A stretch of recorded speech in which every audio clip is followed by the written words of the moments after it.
seda videot, kui sul on tihti ärevus. See video ei ole mõeldud nendele, kellel on väga tõsised probleemid ärevusega, sest ma pole mingi ekspert ega arst.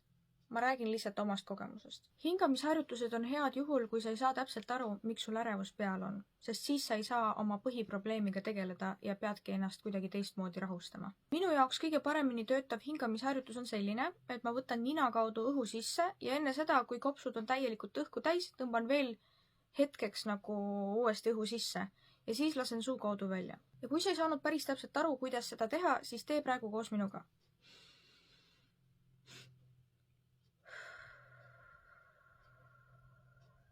Umbes nii.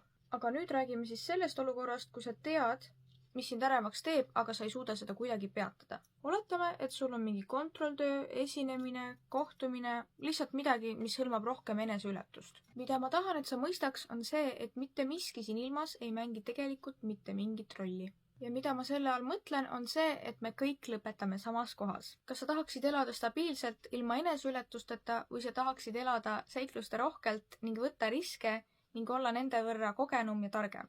Ja usu mind, ärevus hakkab peale igat katsumust kahanema ning need asjad, mis võisid varem sinus ärevust tekitada, on mingi hetk juba täiesti tühiasi. Ja kõik tänu sellele, et sa astusid õigel ajal oma mugavustsoonist välja. Ja kui sa midagi väga tahad, siis juba mõtteviisi muutes hakkad sa seda enda poole meelitama.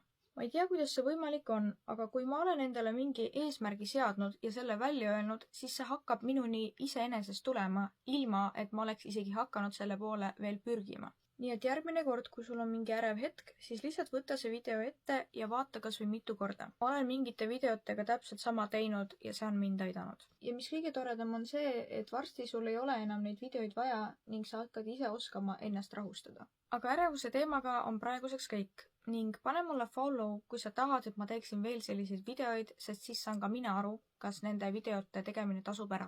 Ma olen ka teistest teemadest rääkinud ning need videod on kinnitatud minu profiili üleosasse. Ning ma arvan, et praegu sulle ilmselt kuluks ära see video, kus ma räägin teiste inimeste arvamusest ja sellest, miks ei ole tähtis. Ja muideks mul on käimas ka üks loosimäng, mis on siis juukseõli, mis aitab juukse kasvu kiirendada. Nii et mine vaata ka see üle.